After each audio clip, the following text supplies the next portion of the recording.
calling her the girl who talks to dogs, or the cursed one. Ojugo had learned to ignore them. In the stillness of her world, she found solace in the dogs that would always appear at the gates whenever she cried.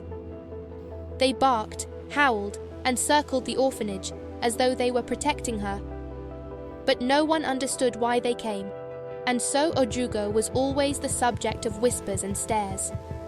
One day, something changed. A couple, Mr. and Mrs. Oboji, came to visit the orphanage. They had been married for many years, but had no children of their own. The villagers spoke of them often, how they were wealthy, kind, and generous. They had made the journey to the orphanage to give gifts to the children, to show their love and appreciation for the village. When they arrived, the matron instructed the children to put on their finest clothes.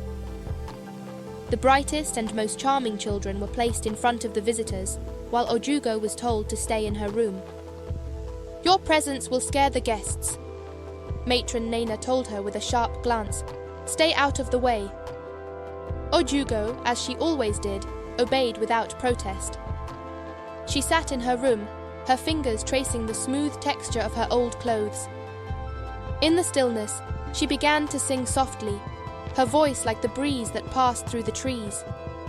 It was a song of longing, of love unspoken, of a world she could never see but felt in her heart. She sang not for anyone, but for herself. Outside, Mr. and Mrs. Oboji stood in the courtyard.